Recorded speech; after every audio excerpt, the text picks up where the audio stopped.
If you're worried about the economic toll of the coronavirus crisis, you're not alone. It's scary. There is no clear forecast, and each country's experience will be different. Here's what we do know. A steady flow of money, goods, services, and the people to make them flow is essential to a healthy economy.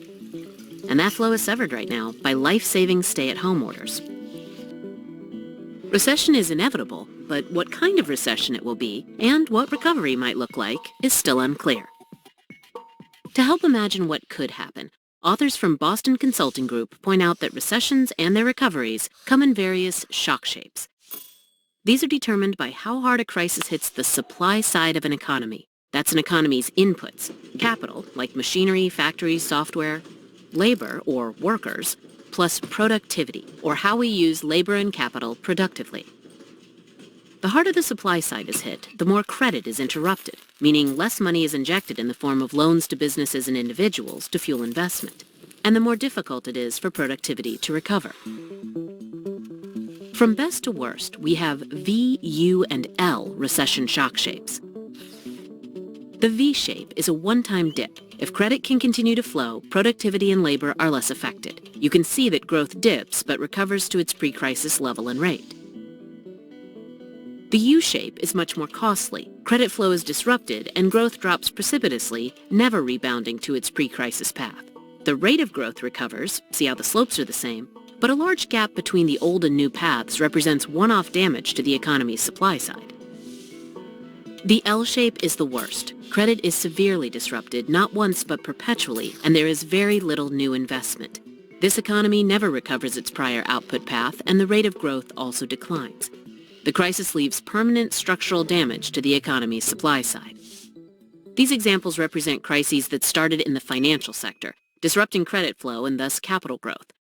We have some off-the-shelf policies for dealing with these. However, we are now in uncharted territory with a double risk of a financial system shock and an epic freeze of the real economy, the households, firms, and government that deliver real physical goods and services. Countries have no existing playbook for dealing with this double shock. Months of necessary social distancing raises the risk of both types of problems, which can feed off each other in dangerous ways. For example, a prolonged crisis can drive up real economy bankruptcies of everyday people and firms, making it harder for financial systems to manage. And a financial system crisis would starve the real economy of credit, which could cripple investment and ultimately growth. In this combined crisis, capital does not grow, pushing the economy towards a U-shape. Not good. However, we can head off a U or L-shaped recovery and lessen the intensity of the crisis. How? Primarily, innovation. On the medical side, vaccines, treatments, and capacity innovations are needed to save lives and end the economic damage caused by social distancing. On the economic side, in addition to a vigorous and efficient policy response, we will need policy innovations. For example, in the U.S., the $2 trillion stimulus bill is just a start. We will need innovative ways to deliver that money to those who need it, since never before have policymakers had to help such large numbers of firms and households. For example, the so-called discount windows that allow unlimited access to funding for the financial sector could be replicated for households and firms in the real economy so that they can stay afloat.